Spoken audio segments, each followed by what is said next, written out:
아니 왜 이런 곳에 계단이?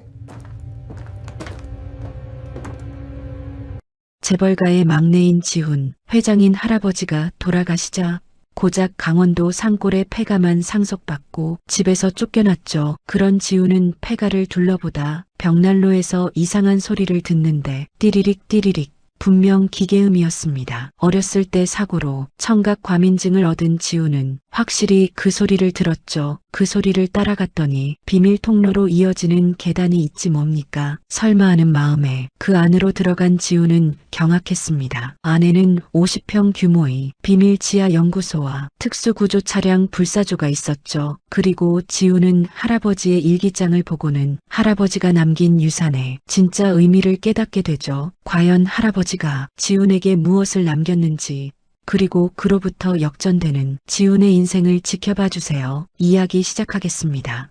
태성그룹 본사의 지하 주차장은 늘 고요했습니다. 새벽 2시 형광등의 차가운 빛만이 콘크리트 바닥을 비추고 있었어요. 그때 날카로운 엔진 소리가 주차장을 가득 채웠습니다. 빨간색 람보르기니가 굉음을 내며 들어섰죠. 그런데 갑자기 으악, 차가 갑작스럽게 멈춰섰습니다. 운전석에서 성우가 욕설을 내뱉으며 시동을 걸었지만 엔진은 꿈쩍도 하지 않았어요. 또 이 똥차가. 성우는 핸드폰을 꺼내 들었습니다. 여보세요? 지금 당장 정비사 보내. 뭐, 새벽이라고? 내가 누군지 알고 그따위 소리를 하는 거야? 주차장 구석진 곳에서 지훈이 천천히 걸어 나왔습니다. 회사 야근을 마치고 나가려던 참이었죠. 형, 지훈의 목소리는 작았습니다. 제가 한번 봐드릴까요? 성우는 비웃음을 터뜨렸어요. 너, 하하, 너 같은 바보가 뭘 안다고? 이건 5억짜리 슈퍼카야. 내가 만질 수 있는 물건이 아니라고. 지훈은 아무 말 없이 차 옆으로 다가갔습니다. 그리고 눈을 감았어요. 일반인들에게는 그저 고요한 순간이었겠지만 지훈의 귀에는 수많은 소리가 들렸습니다. 형광등의 미세한 진동, 환기구에서 나오는 바람소리, 그리고 찍찍 엔진 깊숙한 곳에서 나는 아주 작은 전기 스파크 소리였어요. 보통 사람은 절대 들을 수 없는 주파수였죠. ECU 커넥터에서 합선이 일어나고 있어요. 지훈이 조용히 말했습니다. 지금 당장 손보지 않으면 화재가 날 수도 있어요. 성우의 얼굴이 일그러졌습니다. 뭐라고? 내가 뭘 안다고 함부로. 믿기 싫으시면 보닛을 열어보세요. 지훈은 능숙한 손놀림으로 보닛을 열었습니다. 그리고 정확히 ECU 박스를 가리켰죠. 성우가 핸드폰 플래시를 비추자 커넥터 부분에서 연기가 피어오르고 있었어요. 이게 지훈은 주머니에서 작은 공구를 꺼냈습니다. 늘 가지고 다니는 것이었죠. 빠른 손놀림으로 합선된 부분을 정리하고 새로운 연결을 만들었어요. 시동 걸어보세요. 부르릉 엔진이 부드럽게 걸렸습니다. 성우의 얼굴이 붉어졌어요. 고마움보다는 자존심이 상한 표정이었죠. 운이 좋았구나. 성우는 아무 말 없이 차를 몰고 사라졌습니다. 지훈은 쓴웃음을 지었어요. 어차피 형은 날 인정하지 않겠지. 지훈이 집으로 돌아왔을 때는 새벽 3시가 넘었습니다. 대저택의 현관문을 조용히 열고 들어서자 거실에서 TV 소리가 들렸어요. 계모 미숙이 와인을 마시며 홈쇼핑을 보고 있었죠. 어머, 우리 김어거리 도련님이 이제야 오시네요. 지훈의 발걸음이 멈췄습니다. 가슴 한구석이 차갑게 식어갔어요. 전 김어거리가 아니에요, 어머니. 그래요? 그럼 왜 사람들이 부를 때 대답을 안 하죠? 멍하니 있다가 한참 뒤에야 겨우 알아듣잖아요. 미숙이 비웃듯이 말했습니다. 그나저나 오늘도 야근이에요? 우리 성우는 전무자리에서 회사를 이끌고 있는데 당신은 겨우 말단 직원이라니. 쯧쯧. 지훈은 대답하지 않았습니다. 계단을 오르며 어린 시절을 떠올렸어요. 10살 때였습니다. 교통사고였죠. 부모님이 돌아가시고 지훈만 기적적으로 살아났어요. 하지만 그 후유증으로 청각이 이상해졌습니다. 일반인이 들을 수 없는 소리까지 모두 들리게 된 거예요.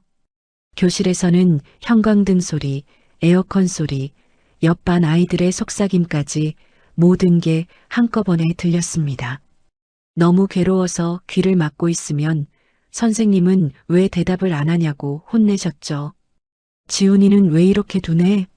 불러도 대답이 없고 집중력이 떨어지는 것 같아요.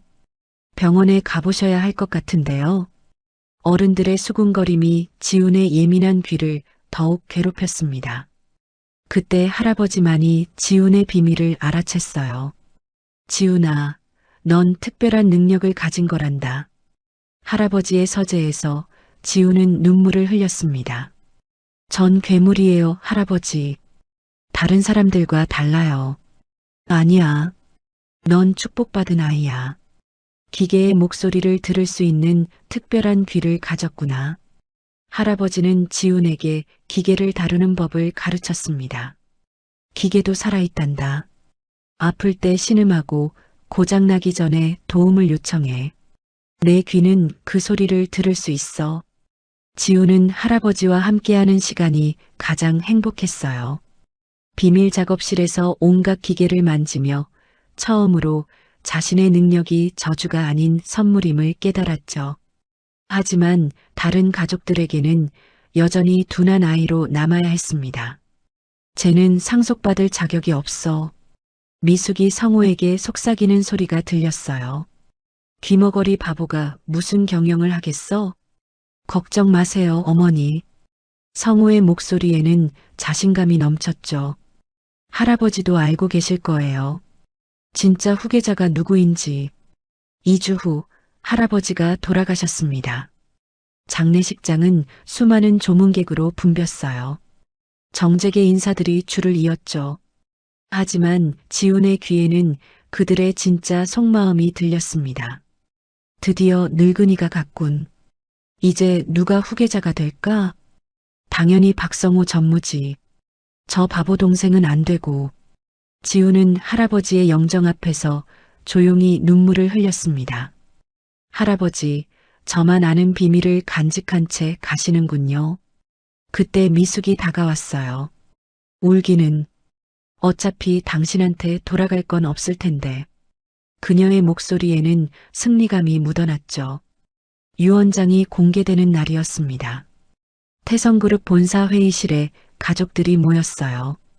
변호사가 봉투를 열었습니다. 먼저 경영권과 지분 70%는 장남 박성호에게 상속합니다. 성우와 미숙의 얼굴에 미소가 번졌어요. 그리고 차남 박지훈에게는 모두가 숨을 죽였습니다. 강원도 정성군 산골에 있는 폐가 한 채를 상속합니다. 순간 정적이 흘렀어요. 그리고 성우가 웃음을 터뜨렸습니다. 하하, 폐가라고? 폐가 한 채? 미숙도 비웃었죠. 역시 회장님은 현명하셨어요. 쓸모없는 아이에게는 쓸모없는 것을. 지훈은 고개를 숙인 채 아무 말도 하지 않았습니다. 하지만 그의 귀에는 변호사의 빠른 심장 소리가 들렸어요. 뭔가 더 있다는 신호였죠. 이상입니다. 변호사가 서류를 정리했어요. 단, 폐가는 반드시 박지훈 님이 직접 방문하여 확인해야 합니다. 이것이 고인의 유언입니다. 폐가를 직접 가보라고. 성우가 콧방귀를 뀌었습니다. 귀신이라도 나온다는 거야? 변호사가 대답했어요. 실제로 그 지역 주민들은 밤마다 이상한 소리가 들린다고 합니다. 그래서 아무도 가까이 가지 않는다고 하죠. 역시 미숙이 손뼉을 쳤어요. 회장님의 마지막 농담이었군요. 귀머거리한테 귀신 소리나 들으라고 폐가를 주시다니. 회의실에 웃음소리가 가득 찼습니다. 하지만 지훈은 조용히 생각했어요. 할아버지, 그곳에 뭘 숨겨놓으신 거죠? 유언장을 받아들고 회의실을 나서는 지훈의 뒷모습을 보며 성우가 중얼거렸습니다. 불쌍한 녀석, 평생 폐가나 지키며 살겠구나. 하지만 지훈의 입가에는 작은 미소가 떠올랐어요. 할아버지가 가르쳐준 특별한 날짜들이 떠올랐거든요. 그리고 할아버지의 마지막 말씀도 진짜 보물은 눈에 보이지 않는 곳에 있단다. 내 특별한 귀로만 찾을 수 있는 곳에. 지훈은 발걸음을 재촉했습니다. 강원도로 가는 길이 멀게만 느껴졌어요. 하지만 가슴 한구석에서는 뭔가 뜨거운 것이 타오르고 있었죠. 할아버지, 제가 꼭 찾아낼게요. 할아버지가 제게 남기신 진짜 유산을. 태성그룹 본사를 나서는 지훈의 귀에 봄바람 소리가 들렸습니다. 그 바람은 뭔가 새로운 시작을 알리는 것 같았어요. 다음 날 아침, 지훈은 낡은 중고차에 짐을 실었습니다. 어머, 정말 가는 거예요? 미숙이 현관에서 비웃었어요. 그런 곳에서 뭘 하겠다고? 다녀올게요, 어머니. 가서 돌아오지 않아도 되는데. 미숙의 목소리는 차가웠죠. 성호도 나왔습니다. 야, 지훈아. 혹시 거기서 보물이라도 발견하면 형님한테 연락해. 하하. 지훈은 대답 대신 차에 시동을 걸었어요. 백미러로 보이는 대저택이 점점 멀어졌습니다. 이제 그만 둔한 아이인 척하는 것도 끝이야. 고속도로를 달리며 지훈은 창문을 열었어요. 바람 소리, 엔진 소리, 타이어가 아스팔트를 구르는 소리, 모든 소리가 선명하게 들렸습니다. 처음으로 자신의 능력을 저주가 아닌 축복으로 받아들일 준비가 되었어요. 할아버지, 이제 시작입니다. 강원도의 깊은 산골로 향하는 길. 지훈은 알 수 없는 설렘을 느꼈습니다. 폐가에서 무엇을 발견하게 될지, 그리고 자신의 인생이 어떻게 바뀔지, 모든 것이 궁금했어요. 하지만 한 가지는 확실했습니다. 더 이상 남들 눈치를 보며 살지 않겠다는 것, 자신의 특별한 능력을 숨기지 않겠다는 것, 그리고 할아버지가 남긴 진정한 유산을 찾아내겠다는 것. 차는 점점 깊은 산속으로 들어갔습니다. 내비게이션도 끊긴 곳에서 지훈은 오직 바람소리와 새소리만을 길잡이 삼아 앞으로 나아갔어요. 그때 멀리서 희미한 기계음이 들려왔습니다. 일반인은 절대 들을 수 없는 주파수의 소리였죠. 찾았다. 지훈의 눈이 반짝였습니다. 폐가는 바로 저 너머에 있었어요. 산길은 끝이 없었습니다. 좁은 비포장도로를 따라 차는 덜컹거리며 올라갔어요. 양쪽으로는 울창한 숲이 병풍처럼 둘러싸고 있었죠. 햇빛조차 제대로 들어오지 않는 어두운 길이었습니다. 정말 이런 곳에 집이 있을까? 지훈은 핸들을 꽉 잡았어요. 내비게이션은 진작에 경로를 이탈했습니다라는 메시지만 반복하고 있었죠. 그때였습니다. 웅웅웅. 희미한 진동음이 들려왔어요. 일반인은 절대 들을 수 없는 낮은 주파수의 소리였죠. 지훈의 특별한 귀가 방향을 잡아냈습니다. 왼쪽이다.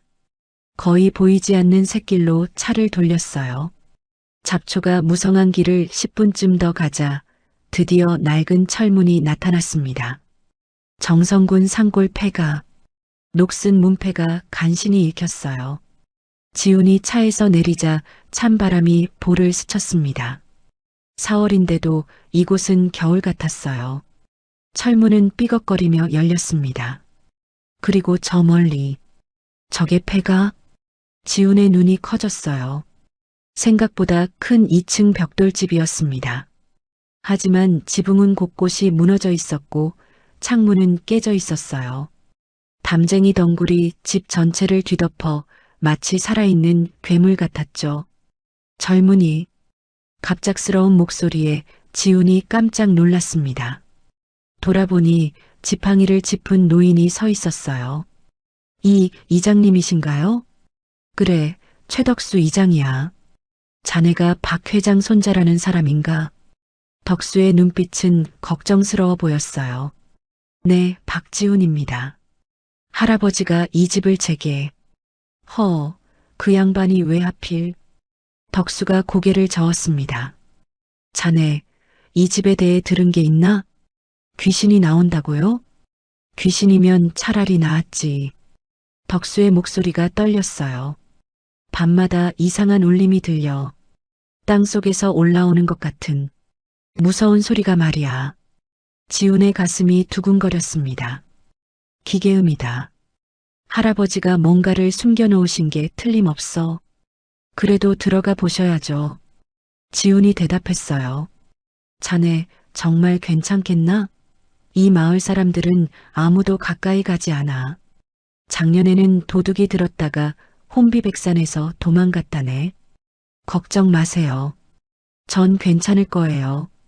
덕수는 한숨을 쉬었습니다. 그럼 조심하게. 그리고 혹시 도움이 필요하면 마을로 내려오게.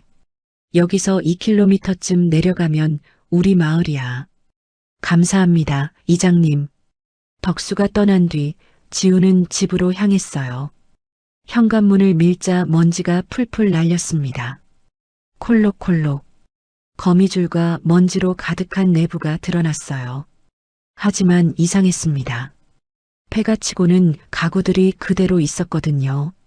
누군가 일부러 폐가처럼 꾸며놓은 것 같은데 거실을 둘러보던 지훈의 눈이 벽난로에서 멈췄습니다. 다른 곳은 먼지투성이인데 벽난로 주변만 미세하게 깨끗했어요. 그리고 그의 귀에 띠리리, 띠리리 아주 작은 전자음이 들렸습니다.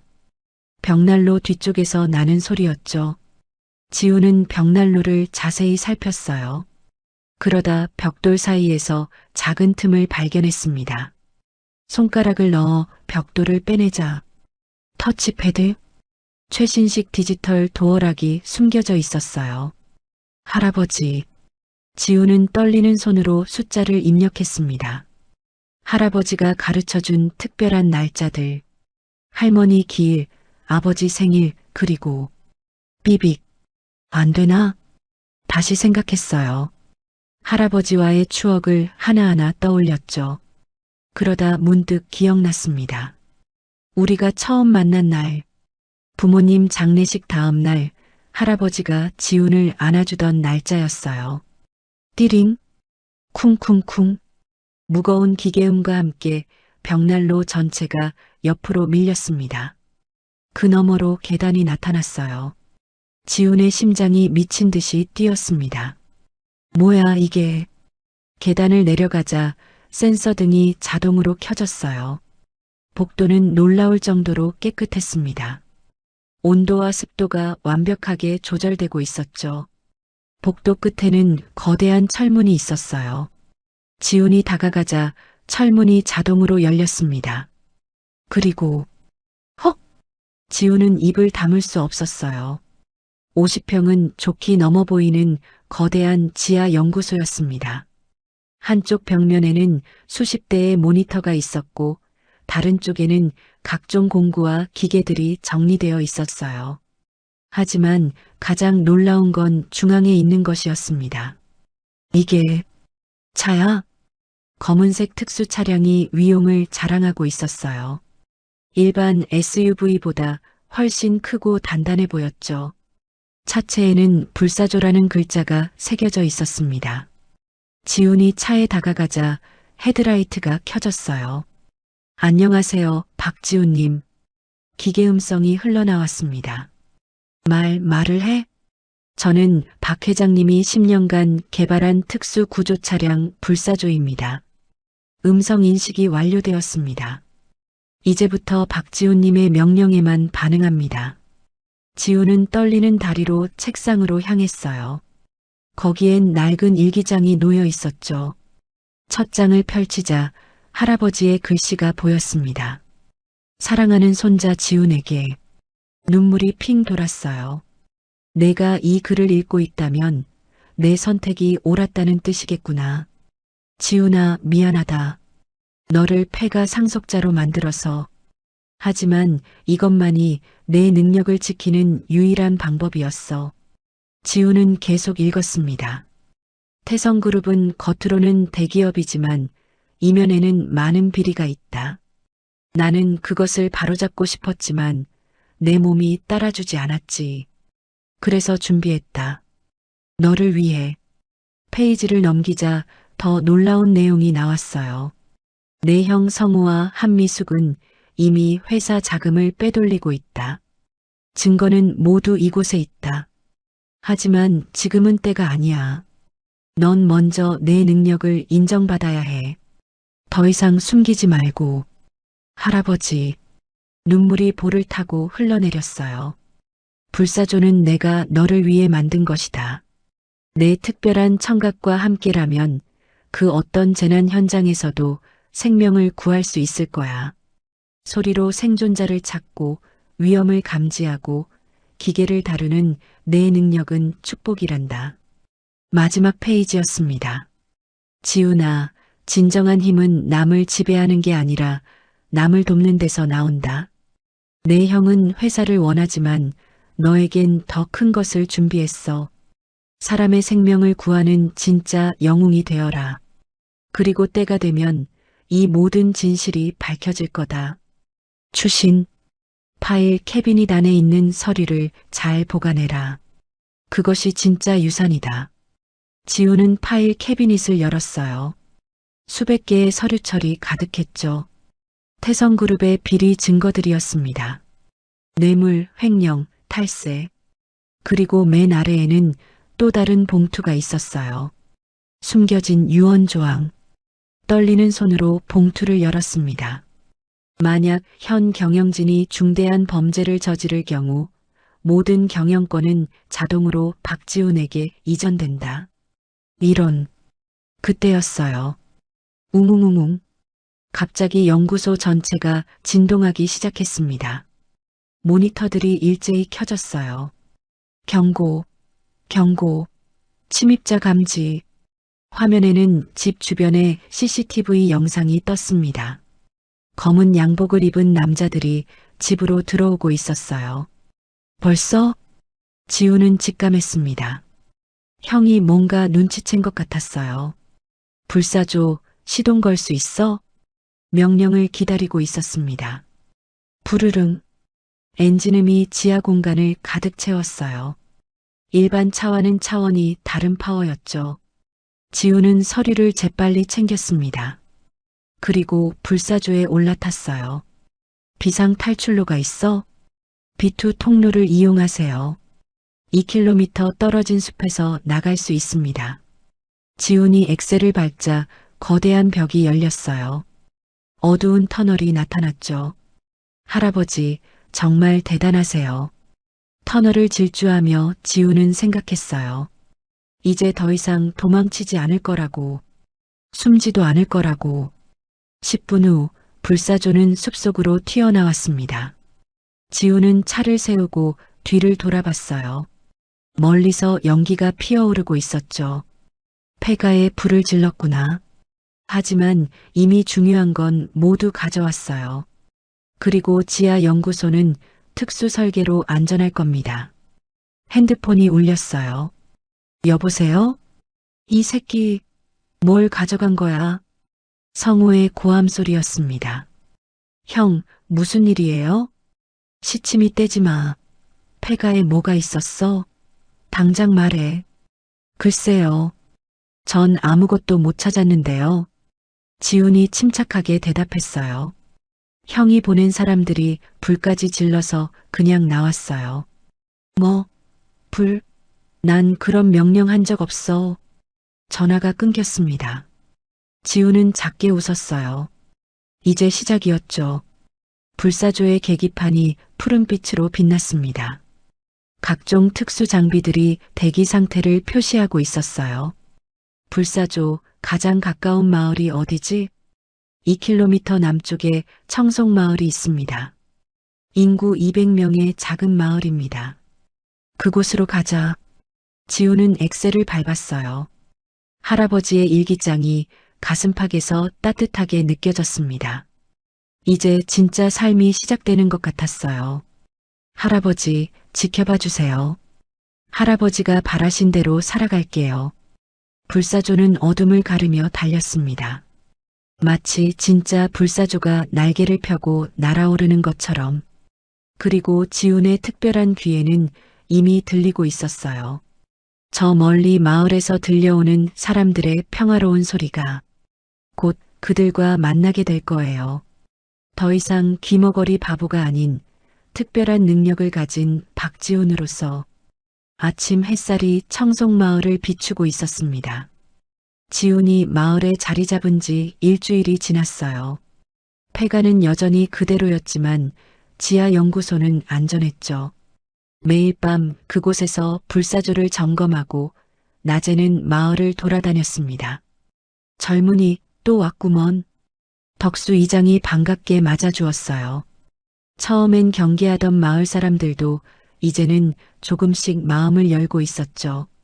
이장님, 오늘은 뭘 도와드릴까요?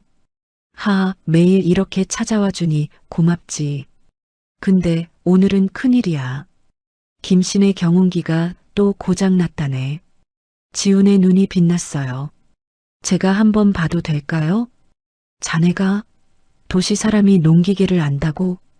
덕수는 의심스러운 눈초리였지만 지훈은 이미 걸음을 옮기고 있었어요. 김씨의 논앞에는 많은 사람들이 모여 있었습니다. 아이고, 모내기철인데 경운기가 이러면 어떡해. 머리가 하얗게 센 김할아버지가 한숨을 쉬었어요. 옆에서는 젊은 정비사가 땀을 뻘뻘 흘리고 있었죠. 도대체 뭐가 문제인지 모르겠어요. 겉으로는 멀쩡한데. 지훈이 다가갔습니다. 제가 한번 봐도 될까요? 누구신데? 정비사가 짜증 섞인 목소리로 물었어요. 그냥 기계 좀 아는 사람입니다. 지훈은 경운기 옆에 무릎을 꿇었어요. 그리고 눈을 감았습니다. 사람들은 이상한 눈빛으로 바라봤죠. 하지만 지훈의 귀에는 이미 모든 게 들리고 있었어요. 톡, 톡, 직. 실린더 3번에서 이상한 소리가 나네요. 지훈이 눈을 떴습니다. 압축 링이 살짝 어긋나 있어요. 그리고 그는 엔진 아래쪽을 가리켰어요. 연료 펌프에서도 미세한 공기 소리가 들려요. 여기 실링이 노후됐네요. 정비사의 눈이 휘둥그레졌습니다. 그걸 어떻게 해? 확인해 보세요. 정비사가 부품을 분해하자 정말로 지훈이 말한 곳에 문제가 있었어요. 맞아. 정말 여기가 문제였어. 순식간에 분위기가 바뀌었습니다. 마을 사람들이 수군거리기 시작했죠. 저 젊은이 보통이 아니네. 엔진 소리만 듣고 어떻게 알았대? 김할아버지가 지훈의 손을 꽉 잡았어요. 고맙네, 젊은이. 덕분에 모내기를 할 수 있겠어. 지훈의 가슴이 따뜻해졌습니다. 처음이었어요. 자신의 능력을 숨기지 않고도 인정받는 게. 그날부터 지훈은 마을의 기계 의사가 되었습니다. 지훈이 왔다. 우리 트랙터도 좀 봐주세요. 콤바인이 이상한 소리를 내는데. 매일 아침 마을 사람들이 지훈을 찾았어요. 그리고 지훈은 특별한 청각으로 기계들의 아픈 소리를 들었죠. 이 트랙터는 냉각수가 부족해서 신음하고 있어요. 콤바인 베어링이 곧 망가질 것 같네요. 미리 교체하세요. 이 펌프는 3일 안에 고장 날 거예요. 지금 고치는 게 좋겠어요. 사람들은 놀랐습니다. 지훈의 진단은 100/800 중이었거든요. 어느 날 저녁 덕수 이장이 지훈을 불렀어요. 지훈이 고맙네. 갑자기 왜 그러세요? 자네가 온 뒤로 마을이 달라졌어. 다들 희망을 갖게 됐지. 덕수의 눈가가 촉촉해졌어요. 우리 같은 시골 사람들을 무시하지 않고. 이장님, 지훈이 말을 끊었어요. 저야말로 감사해요. 여기서 처음으로 제가 필요한 사람이 된 것 같아요. 그때 지훈의 눈에 눈물이 맺혔습니다. 사실 전 남들과 달라요. 소리가 너무 잘 들려서 평생 이상한 사람 취급받았어요. 그게 왜 이상한가? 덕수가 어깨를 두드렸어요. 신이 준 재능이지. 그 재능으로 남을 돕는데 그보다 좋은 게 어디 있나? 지훈의 가슴 속에서 뭔가가 녹아내리는 것 같았어요. 평생 짊어지고 있던 무거운 짐이 내려지는 기분이었죠. 하지만 평화는 오래가지 않았습니다. 6월의 어느 날 하늘이 갑자기 어두워졌어요. 큰일이야. 마을 청년이 뛰어왔습니다. 기상청에서 기록적인 폭우가 온다고 해요. 시간당 200mm라고. 덕수의 얼굴이 하얗게 질렸어요. 200mm? 그럼 다리가 청송마을은 계곡을 끼고 있었습니다. 마을과 외부를 연결하는 유일한 통로는 낡은 콘크리트 다리였죠. 콱콱광 천둥 소리와 함께 비가 쏟아지기 시작했어요. 순식간에 계곡물이 불어났습니다. 평소엔 졸졸 흐르던 개울이 성난 황룡으로 변했죠. 이장님, 한 아주머니가 울면서 뛰어왔어요. 수아가, 우리 수아가 아직 다리 건너편에 있어요.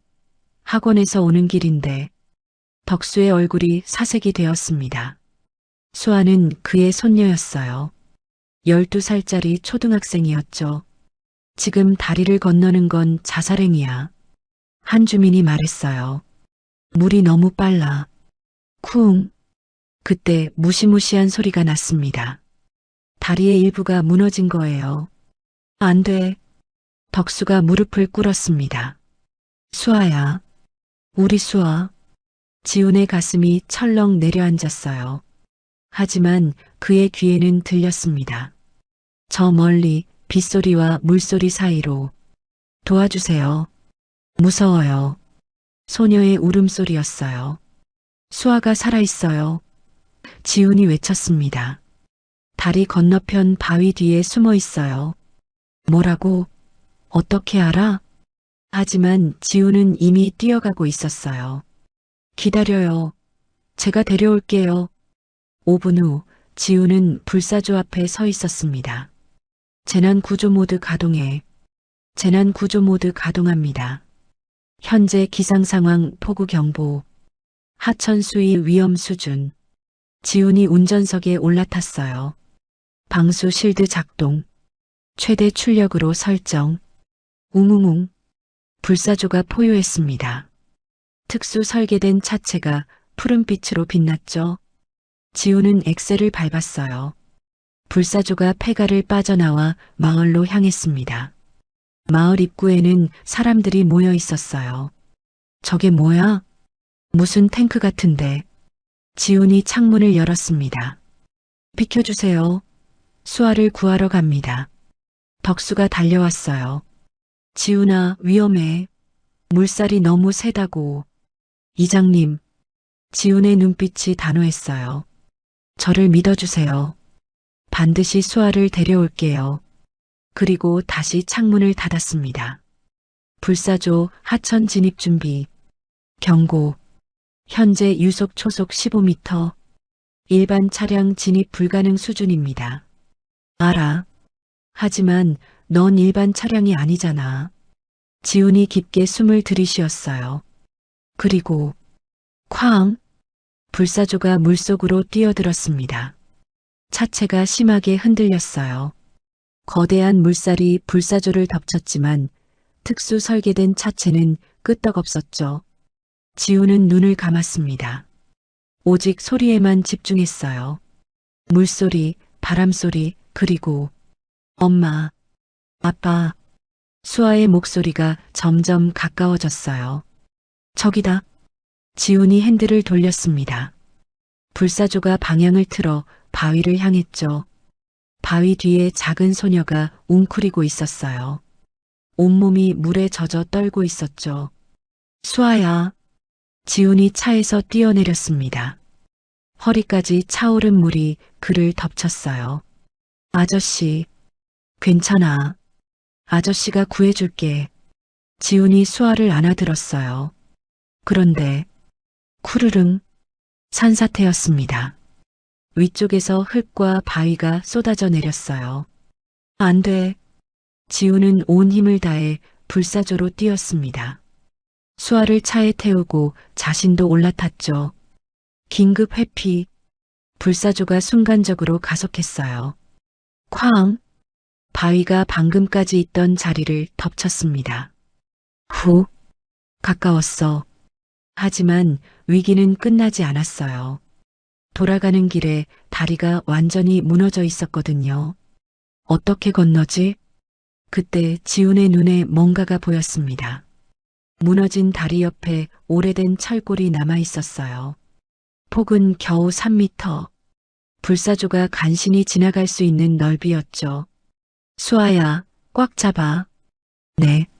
지우는 집중했어요. 모든 감각을 청각에 쏟았습니다. 철골의 상태를 소리로 파악했죠. 왼쪽이 더 튼튼해. 오른쪽은 금이 가 있어. 불사조 왼쪽으로 10도. 속도는 시속 20km 유지. 명령 수행합니다.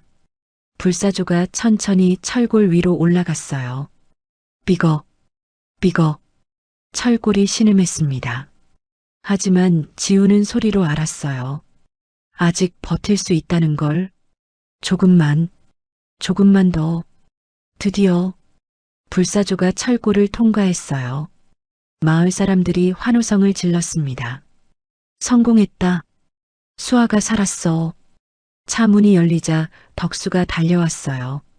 수아야, 우리 수아. 할아버지와 손녀가 껴안았습니다. 눈물바다가 되었죠. 고맙네, 지훈아. 정말 고맙네. 덕수가 지훈의 손을 꽉 잡았어요. 그때 마을 사람들이 하나둘 다가왔습니다. 지훈이가 우리 마을의 영웅이야. 목숨을 걸고 아이를 구하다니. 그 차도 대단하고 지훈이는 더 대단해. 사람들이 지훈을 둘러쌌어요. 누군가는 그의 어깨를 두드렸고 누군가는 손을 잡았죠. 지훈의 눈에 눈물이 맺혔습니다. 이게 가족이구나. 태어나서 처음 느끼는 감정이었어요. 혈연은 아니지만 마음으로 연결된 진짜 가족. 여러분, 지훈이 떨리는 목소리로 말했어요. 저야말로 감사합니다. 여러분이 저를 받아주셔서. 무슨 소리야? 한 아주머니가 소리쳤어요. 넌 이미 우리 마을 사람이야. 맞아. 청송마을의 자랑이지. 빗소리가 점점 약해지고 있었어요. 먹구름 사이로 햇빛이 비치기 시작했죠. 무지개가 떴습니다. 수아가 지훈의 손을 잡았어요. 아저씨, 정말 고마워요. 아저씨는 진짜 영웅이에요. 지훈이 무릎을 꿇고 수아와 눈높이를 맞췄습니다. 아니야. 아저씨는 그냥 할 수 있는 일을 했을 뿐이야. 그래도 영웅이에요. 수아가 환하게 웃었어요. 특별한 귀를 가진 영웅. 그 순간 지훈은 깨달았습니다. 자신의 능력은 저주가 아니라 축복이었다는 걸. 남과 다르다는 건 부끄러운 게 아니라 자랑스러운 거라는 걸. 그리고 진정한 가족은 피가 아니라 마음으로 만들어진다는 걸. 자, 이제 집으로 가자. 덕수가 외쳤어요. 오늘은 잔치다. 우리 영웅을 위한 잔치. 마을 사람들이 함께 걸었습니다. 지훈도 그들 사이에서 걸었어요. 불사조는 햇빛을 받아 반짝였고 무지개는 더욱 선명해졌죠. 지훈의 입가에 진짜 미소가 번졌습니다. 할아버지, 보고 계시죠? 전 이제 행복해요. 진짜 가족을 찾았어요. 그날 밤 청송마을에는 웃음소리가 끊이지 않았습니다. 그리고 지훈은 생애 처음으로 집이라는 곳의 진정한 의미를 알게 되었어요. 10월의 가을 하늘은 맑고 푸르렀습니다. 지훈이 청송마을에 정착한 지 넉 달이 지났어요. 이제 그는 완전한 마을 사람이 되었죠.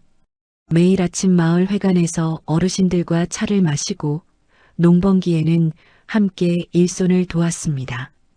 그런데 그날 아침 불길한 전화가 걸려왔어요. 여보세요? 드디어 찾았다. 이 새끼야. 성호의 목소리였습니다. 지훈의 가슴이 철렁 내려앉았어요. 형, 내가 그 폐가에서 뭘 가져갔는지는 모르겠지만 이제 게임은 끝이야. 그 땅에 뭐가 묻혀 있는지 알아? 지훈은 침묵했습니다. 히토류야. 50조 원어치가 넘는 히토류가 묻혀 있더군. 지질 조사 결과가 나왔어. 히토류? 지훈도 놀랐어요. 할아버지가 그런 것까지 알고 계셨을까요? 내일까지 그 땅에서 나가. 안 그러면 뭐요? 후회하게 될 거야. 전화가 끊겼습니다. 지훈의 손이 떨렸어요. 하지만 이내 마음을 다잡았죠. 할아버지가 내게 준 선물이야. 절대 빼앗기지 않아. 다음 날 정오, 검은 승용차 10대가 마을로 들어왔습니다. 차에서 내린 건 양복 입은 남자 30명. 그리고 그들의 선두에는 정 대표가 있었어요. 성우의 오른팔이었죠. 어이, 촌놈들. 정 대표가 고함쳤어요. 박지훈이라는 놈 어디 있어? 마을 사람들이 겁에 질려 숨었습니다. 덕수 이장이 나섰어요. 여기서 무슨 일이시오? 닥쳐, 늙은이. 정 대표가 덕수를 밀쳤습니다. 우린 우리 땅을 되찾으러 왔어. 무슨 소리요? 그 패가는 지훈이 거. 퍼! 정 대표의 주먹이 날아왔어요. 덕수가 쓰러졌습니다. 할아버지. 수아가 울면서 달려왔죠. 그때 지훈이 나타났습니다. 그만. 지훈의 목소리가 마을에 울렸어요. 분노로 떨리고 있었죠. 정 대표님이시죠? 할 얘기가 있으면 저한테 하세요. 정 대표가 비웃었습니다. 오, 우리 귀머거리 도련님. 잘 왔어. 서류 준비했어? 무슨 서류요? 토지 포기 각서야. 사인하고 당장 꺼져. 지훈이 고개를 저었어요. 그럴 수 없습니다. 그 땅은 할아버지가 제게 주신. 시끄러워. 정 대표가 손짓했습니다. 용역들이 우르르 몰려들었어요. 저 새끼 끌어내. 그리고 집을 부숴. 용역들이 지훈에게 달려들었습니다. 하지만 지훈의 귀에는 이미 그들의 움직임이 다 들렸어요. 발소리, 숨소리, 옷깃이 스치는 소리. 휙! 지훈이 몸을 낮췄어요. 용역의 주먹이 허공을 갈랐죠. 뭐야? 탁! 지훈의 주먹이 정확히 용역의 명치를 쳤습니다. 컥! 연달아 3명이 더 쓰러졌어요. 지훈은 눈을 감고도 싸울 수 있었습니다. 소리가 모든 걸 알려주니까요. 이 자식이. 하지만 수가 너무 많았어요. 결국 지훈도 제압당했습니다. 끌고 가. 그때였어요. 잠깐. 마을 청년들이 나타났습니다. 손에는 농기구를 들고 있었죠. 지훈이는 우리 마을 사람이야. 건들지 마. 정 대표가 코웃음을 쳤어요. 뭐야?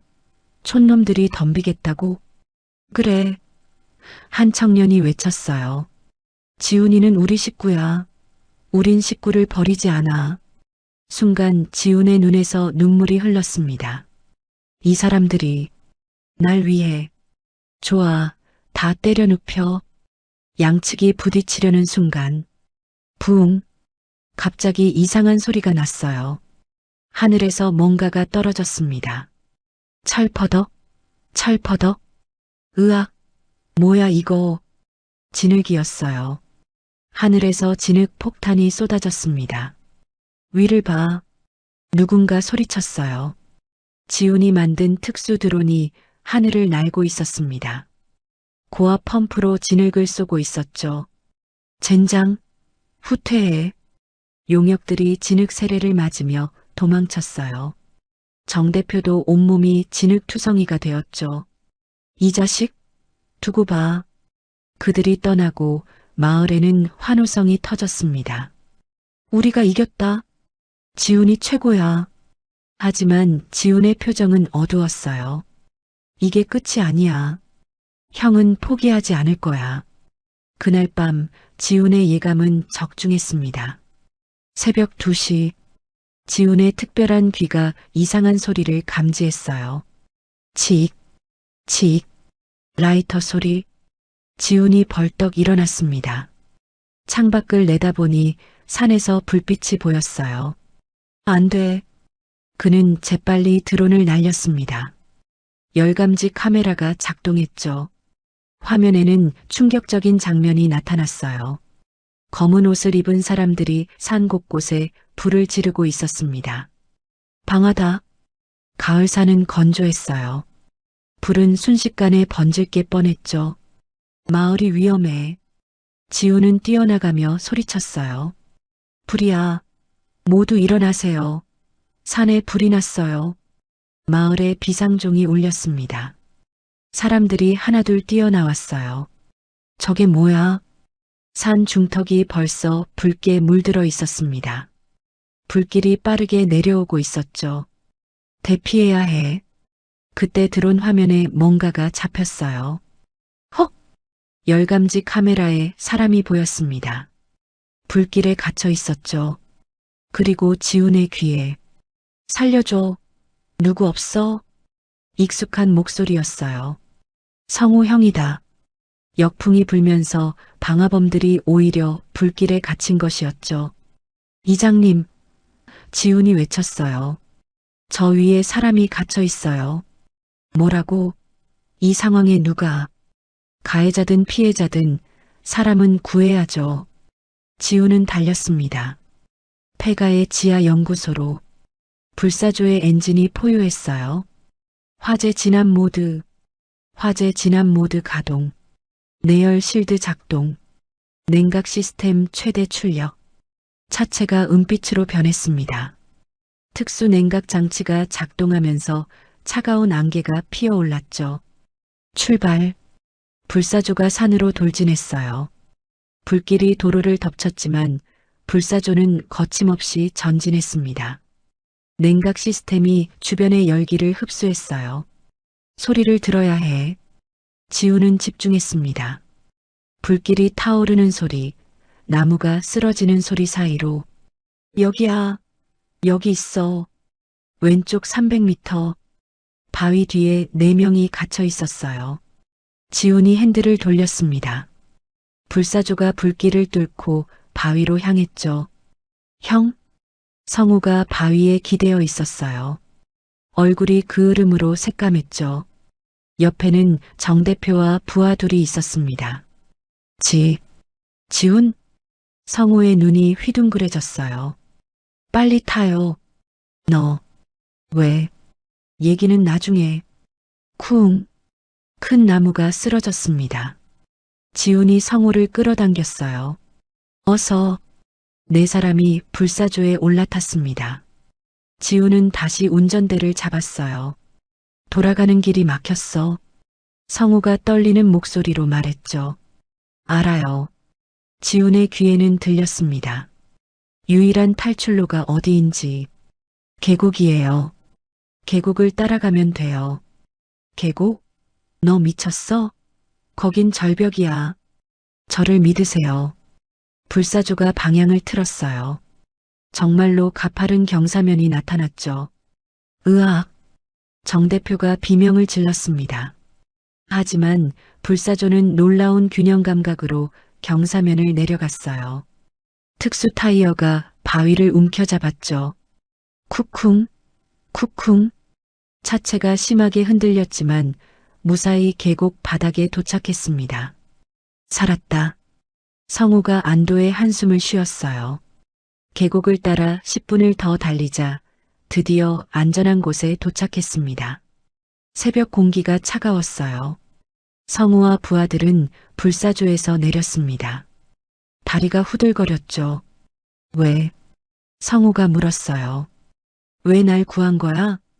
지훈이 돌아봤습니다. 형이니까요. 뭐? 아무리 미워해도 형은 형이에요. 지훈의 목소리는 담담했어요. 그리고 할아버지라면 분명 그러셨을 거예요. 성우의 눈가가 떨렸습니다. 너, 정말로. 그때 정 대표가 끼어들었어요. 사장님, 어서 가시죠. 경찰이 오기 전에. 닥쳐. 성우가 차가운 목소리로 말했습니다. 뭐라고요? 난 자수할 거야. 모두가 놀랐어요. 방화는 내가 지시했어. 그 책임을 져야지. 성우가 지훈을 바라봤습니다. 미안하다. 그 한마디에 지훈의 가슴이 뜨거워졌어요. 형, 내가 맞았어. 진짜 힘은 남을 돕는 데서 나오는 거였어. 멀리서 소방차 사이렌 소리가 들렸습니다. 산불은 마을 사람들과 소방관들의 노력으로 진압되고 있었죠. 그 땅, 성우가 말했어요. 내가 가져. 할아버지가 너한테 준 거잖아. 형? 그리고 회사 비리 서류. 있지? 지훈이 고개를 끄덕였어요. 그것도 써. 회사를 깨끗하게 만들어야 해. 성우가 쓴웃음을 지었습니다. 50년 감옥에 가겠지만 그게 맞는 것 같아. 경찰차가 도착했어요. 성우는 스스로 손목을 내밀었습니다. 전 방화를 지시한 박성우입니다. 수갑이 채워졌어요. 경찰차에 타기 전 성우가 뒤돌아봤습니다. 지훈아. 네, 형. 넌 좋은 사람이 됐구나. 할아버지가 자랑스러워 하실 거야. 그리고 성우는 경찰차에 탔어요. 차가 멀어지는 걸 보며 지우는 눈물을 흘렸습니다. 슬픔의 눈물이 아니었어요. 용서와 화해의 눈물이었죠. 동이 트고 있었습니다. 마을 사람들이 하나둘 모여들었어요. 지훈아, 괜찮니? 덕수 이장이 걱정스레 물었죠. 네, 괜찮아요. 그 사람들이 내 가족이었구나. 지훈이 고개를 끄덕였어요. 하지만 이제 진짜 가족이 누구인지 알아요. 그가 마을 사람들을 둘러봤습니다. 바로 여러분이에요. 아침 햇살이 불사조를 비쳤어요. 그 흐름으로 까맣게 변한 차체가 빛났죠. 마치 진짜 불사조가 다시 태어나는 것처럼. 자, 이제 마을로 돌아가자. 덕수가 말했어요. 아침밥 먹어야지. 그리고 뒷정리도 해야 하고. 한 청년이 덧붙였죠. 맞아. 우리 마을은 우리가 지켜야지. 사람들이 함께 걷기 시작했어요. 지훈도 그들 사이에서 걸었습니다. 산에는 아직 연기가 피어오르고 있었지만 마을은 무사했어요. 그리고 사람들의 마음은 더욱 하나가 되었죠. 할아버지. 지훈은 속으로 말했어요. 이제 알겠어요. 할아버지가 왜 절 이곳으로 보내셨는지. 진정한 부자는 돈이 많은 사람이 아니라 사랑하는 사람이 많은 사람이라는 걸. 불사조의 엔진음이 마을에 울렸습니다. 희망의 소리였어요. 불길이 산을 삼키고 있었습니다. 붉은 화염이 나무들을 집어삼키며 하늘로 치솟았어요. 열기가 너무 강해서 1km 떨어진 곳에서도 얼굴이 따가울 정도였죠. 지우는 불사조 위에 설치된 드론 모니터를 응시했습니다. 열감지 카메라로 전환해. 화면이 바뀌자 불바다 속에 열원들이 보였어요. 그 중에서 움직이는 것들이 있었죠. 저기다. 3명이 갇혀 있어. 바로 성우와 정 대표 그리고 용역 1명이었어요. 지훈의 가슴 속에서 뭔가가 꿈틀거렸습니다. 형에 대한 원망과 분노가 치밀어 올랐죠. 그냥 놔둬도 되지 않을까? 순간 그런 생각이 스쳤어요. 하지만 안 돼. 난 형과 달라야 해. 지훈은 깊게 숨을 들이쉬었습니다. 그리고 불사조의 특수 장비를 작동시켰어요. 냉각 시스템 가동. 방화복 준비. 경고합니다. 불사조의 AI가 말했어요. 현재 화재 강도는 레벨 5입니다. 진입 시 생명의 위험이. 알고 있어. 하지만 가야 해. 지훈은 특수 방화복을 입었습니다. 헬멧을 쓰자 내부 스피커에서 각종 소리가 들렸어요. 불타는 나무의 비명, 폭발하는 송진 소리, 그리고 살려줘. 제발. 성우의 절규였습니다. 출발한다. 불사조가 불바다를 향해 돌진했어요. 차체에서 고압의 물과 특수 냉각제가 뿜어져 나왔죠. 순간적으로 길이 만들어졌습니다. 화염 속으로 들어가자 온도계가 미친 듯이 올라갔어요. 200도, 250도, 300도. 지훈은 이를 악물었습니다. 특수복을 입었지만 열기가 온몸을 짓눌렀어요. 조금만 더. 드디어 3사람이 보였습니다. 바위 틈에 숨어 있었는데 불길이 점점 가까워지고 있었죠. 지훈이 차에서 뛰어내렸어요. 이쪽이야. 성우가 고개를 들었습니다. 그을린 얼굴에 놀라움이 번졌어요. 지훈? 빨리 타. 지훈은 쓰러진 정 대표를 먼저 들어 올렸어요. 그리고 용역을 부축했죠. 성우는 믿을 수 없다는 표정으로 동생을 바라봤습니다. 왜 우릴 구하는 거야? 나중에 얘기해. 지금은 살아야지. 모두를 불사조에 태운 지훈은 다시 운전석에 앉았어요. 하지만 돌아가는 길이 막혀 있었습니다. 불길이 완전히 포위한 거죠. 이제 어쩌지? 정 대표가 울먹였어요. 지훈은 눈을 감았습니다. 그리고 귀를 기울였어요. 바람 소리, 아주 미세한 공기의 흐름이 느껴졌죠. 동쪽이다. 동쪽에 바람길이 있어. 무슨 소리야? 성우가 물었어요. 날 믿어. 지훈은 불사조를 동쪽으로 몰았습니다. 과연 그곳에는 불길이 약한 구간이 있었어요. 간신히 빠져나올 수 있었죠. 안전한 곳에 도착하자 모두 차에서 쏟아져 나왔습니다. 헉! 헉! 성우는 무릎을 꿇고 기침을 했어요. 그리고 천천히 고개를 들어 지훈을 봤죠. 너 정말 우릴 구한 거야? 지훈은 헬멧을 벗었습니다. 얼굴에는 그을음이 가득했지만 눈빛은 맑았어요. 형도 내 가족이니까. 그 한마디에 성우의 눈가가 붉어졌습니다. 다음 날 아침, 지훈은 경찰서에 있었어요. 드론으로 찍은 영상과 할아버지가 남긴 서류들을 제출했죠. 이 자료들이 모두 사실이라면 형사가 놀란 표정으로 말했어요. 태성그룹은 큰 일을 저지른 겁니다. 네. 방화 영상도 있고 횡령 증거도 있어요. 수사는 빠르게 진행됐습니다. 정 대표는 모든 걸 자백했어요. 성우의 지시로 회사 돈을 빼돌렸고 폐가에 불을 지른 것도 시인했죠. 일주일 후 태성그룹 이사회가 긴급 소집됐습니다. 박성호 전무는 구속되었습니다. 이사 중 한 명이 말했어요. 회장 자리가 공석입니다. 유언에 따르면 변호사가 서류를 펼쳤죠. 중대 범죄 시 모든 경영권은 박지훈님에게 이전됩니다. 회의실이 술렁거렸어요. 그 바보가 회장이 된다고? 말도 안 돼. 하지만 법적으로 완벽했습니다. 지훈은 정장을 입고 회의실에 들어섰어요.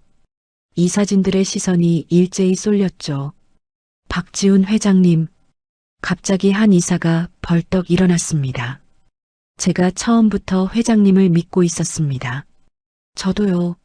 박성호 전무의 횡포를 늘 걱정했었죠. 순식간에 분위기가 바뀌었어요. 아부와 아첨이 쏟아졌습니다. 회장님, 제 아들이 MIT를 나왔는데.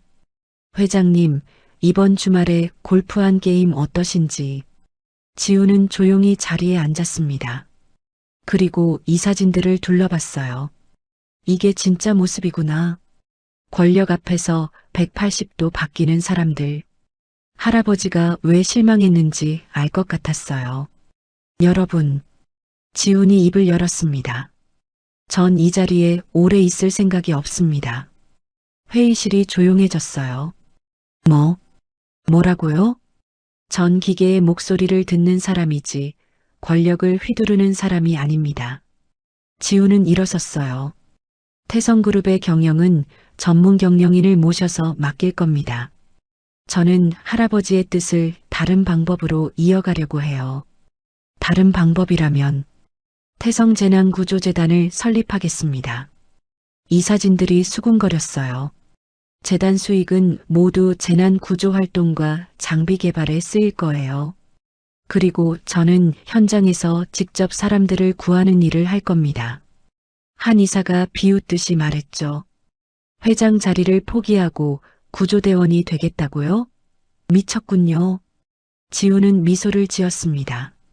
미쳤을지도 모르죠. 하지만 전 행복할 거예요.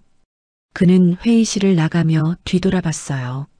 아, 그리고 한 가지 더. 회사 비리에 연루된 분들은 모두 검찰에 고발할 겁니다. 준비하시길. 문이 닫히자 회의실은 아수라장이 됐어요. 한 달 후, 지우는 다시 청송마을에 있었습니다. 마을 회관에서 재단 설립 설명회를 열었어요. 주민들이 모두 모였죠. 우리 마을에 재난구조대를 만든다고요? 덕수 이장이 물었어요. 네. 이곳을 본부로 삼고 싶어요. 산악 지역이라 훈련하기도 좋고 무엇보다 지우는 따뜻하게 웃었습니다. 여기가 제 집 같거든요. 수아가 손을 들었어요. 아저씨, 그럼 우리도 구조대원이 될 수 있어요? 물론이죠. 나이와 성별은 상관없어요. 마음만 있으면 돼요. 박수 소리가 터져 나왔습니다. 그때 한 청년이 일어났어요. 전 다리가 불편한데도 할 수 있을까요? 모두가 조용해졌죠. 지우는 청년에게 다가갔습니다. 저도 남들과 달라요. 소리가 너무 많이 들려서 힘들 때가 많죠. 하지만 지우는 청년의 어깨에 손을 올렸어요. 그게 때로는 가장 큰 힘이 될 수 있어요. 당신의 경험이 다른 장애인들을 구하는데 도움이 될 거예요. 청년의 눈에서 눈물이 흘렀습니다. 감사합니다. 정말 감사합니다. 저녁이 되자 마을 잔치가 벌어졌어요. 지우는 주민들과 막걸리를 마시며 웃었습니다. 처음으로 진짜 가족을 만난 기분이었죠. 지훈 씨, 덕수 이장이 말했어요. 처음 왔을 때랑 완전히 달라졌어요. 어떻게요? 눈빛이 살아있어요. 전엔 뭔가를 숨기는 것 같았는데 이제는 당당하고. 지우는 하늘을 올려다봤습니다. 별이 가득했어요. 더 이상 숨지 않기로 했거든요. 제 모습 그대로 살기로요. 그때 핸드폰이 울렸어요. 여보세요? 지훈아. 성우의 목소리였습니다. 구치소에서 전화한 것 같았어요. 형, 미안하다. 정말 미안해. 성우의 목소리가 떨렸어요. 내가 날 구해준 후로 계속 생각했어. 왜 그랬을까? 왜 너를 그렇게 미워했을까? 형, 아마 질투였던 것 같아. 할아버지가 너만 특별히 아끼는 게 싫었어. 하지만 이제 알겠어. 내가 왜 특별한지. 지우는 아무 말 없이 들었습니다. 앞으로 잘 살게. 그리고 고맙다. 날 구해줘서. 전화가 끊겼어요. 지우는 눈을 감았습니다. 가슴 한구석이 따뜻해졌죠. 형도 언젠가는 변할 수 있겠지. 지훈 씨, 이리 와요. 수아가 불렀어요. 마을 사람들이 노래 부른대요. 지우는 일어났습니다. 그리고 사람들 속으로 걸어갔어요. 축제의 소리가 밤하늘을 가득 채웠습니다. 웃음소리, 노랫소리, 악기 소리. 지훈의 예민한 귀에는 그 모든 소리가 들렸어요. 하지만 이제는 괴롭지 않았습니다. 오히려 축복처럼 느껴졌죠. 할아버지, 보고 계신가요? 지훈은 생각했어요. 전 이제 진짜를 찾았어요. 가짜 권력이 아닌 진짜 행복을요. 불사조가 주차된 곳에서 헤드라이트가 반짝였습니다. 마치 할아버지가 윙크하는 것 같았어요. 내일부터는 본격적인 훈련이 시작될 겁니다. 하지만 지우는 두렵지 않았어요. 진짜 인생이 이제 시작되니까요. 1년 후 늦가을. 청송마을은 김장철을 맞아 활기가 넘쳤습니다. 지훈아, 배추 좀 더 가져와. 네, 순자 아주머니. 지훈은 무거운 배추 상자를 들고 뛰어갔어요. 1년 전 나약했던 모습은 찾아볼 수 없었죠. 구조 훈련으로 단련된 몸은 탄탄했고 무엇보다 표정이 밝았습니다. 마을 회관 앞마당에는 주민들이 옹기종기 모여 있었어요. 우리 구조대장님이 김장도 잘하네. 할머니들이 웃으며 말했죠. 지우는 고춧가루로 빨갛게 물든 손을 흔들었어요. 김장은 팀워크예요. 혼자서는 못하죠. 그때 한 청년이 휠체어를 타고 다가왔습니다. 1년 전 다리가 불편하다던 그 청년이었어요. 대장님, 통신 장비 점검 끝났습니다. 수고했어요, 민수 씨. 민수는 이제 재난구조대의 통신 담당이었습니다. 장애가 있지만 누구보다 뛰어난 통신 전문가가 됐죠. 지우는 주변을 둘러봤어요. 옛 폐가는 완전히 달라져 있었습니다. 최첨단 재난구조연구소로 탈바꿈했죠. 건물 옆에는 훈련장이 있었고 차고에는 신형 불사조가 빛나고 있었어요. 할아버지, 잘 지켜보고 계시죠? 따르릉. 갑자기 경보음이 울렸습니다. 모두의 표정이 바뀌었어요. 김장하던 손을 멈추고 일제히 연구소로 뛰어갔죠. 상황실입니다. 민수가 외쳤어요. 고속도로 터널 붕괴. 차량 20대 이상 갇힌 것으로 추정. 지훈의 눈빛이 날카로워졌습니다. 위치는 여기서 50km. 영동 터널입니다. 출동 준비. 3분 안에 출발한다. 구조대원들이 일사불란하게 움직였어요. 수아는 의료 장비를 챙겼고 덕수 이장의 아들 정민이는 굴착 장비를 실었죠. 모두가 자신의 역할을 완벽히 알고 있었습니다. 지우는 특수복으로 갈아입으며 생각했어요. 오늘도 생명을 구할 수 있을 거야. 현장은 아수라장이었습니다. 터널 입구가 완전히 무너져 내렸어요. 콘크리트 더미가 산처럼 쌓여 있었죠. 안에 몇 명이나 있는지 알 수 없습니다. 현장 지휘관이 다급하게 말했어요. 산소가 부족할 텐데 이미 2시간이나 지났어요. 다른 구조대원들은 고개를 저었습니다. 너무 위험해요. 2차 붕괴 가능성이. 그때 지훈이 나섰어요. 제가 확인해 보겠습니다. 그는 헬멧을 벗고 눈을 감았습니다. 그리고 귀를 기울였어요.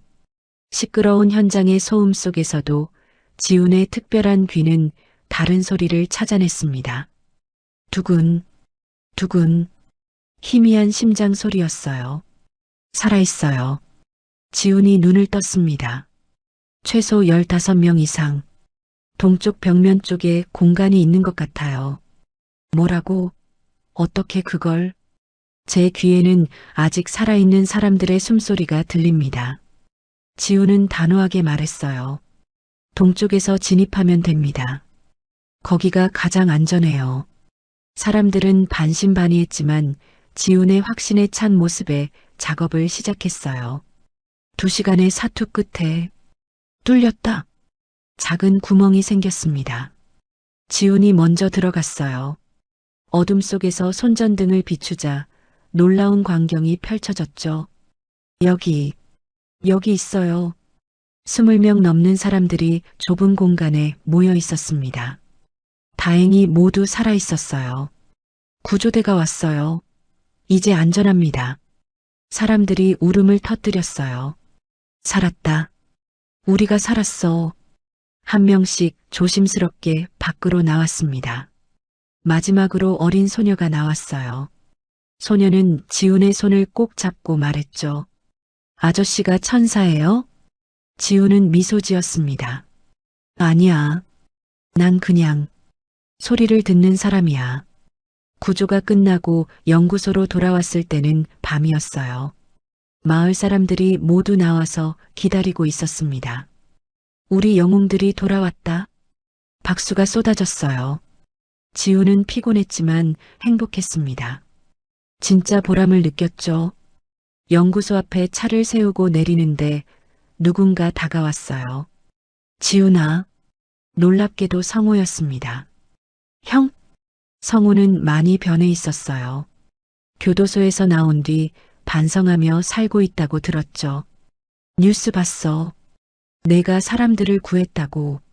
성우의 눈에는 진심이 담겨 있었어요. 자랑스럽다. 내 동생이 진짜 영웅이 됐구나. 두 형제는 말없이 포옹했습니다. 지우는 하늘을 올려다봤어요. 별이 유난히 밝게 빛났죠. 할아버지, 이제 알 것 같아요. 진정한 성공은 높은 자리에 오르는 게 아니라 남을 위해 자신을 쓰는 거라는 걸. 장애가 아닌 특별한 능력으로 버림받은 자에서 구원자가 된 것. 그것이 진짜 기적이었어요. 신형 불사조가 달빛을 받아 붉게 빛났습니다. 내일도 어딘가에서 도움이 필요한 소리가 들려올 거예요. 그리고 지우는 그 소리를 향해 달려갈 겁니다. 희망을 싣고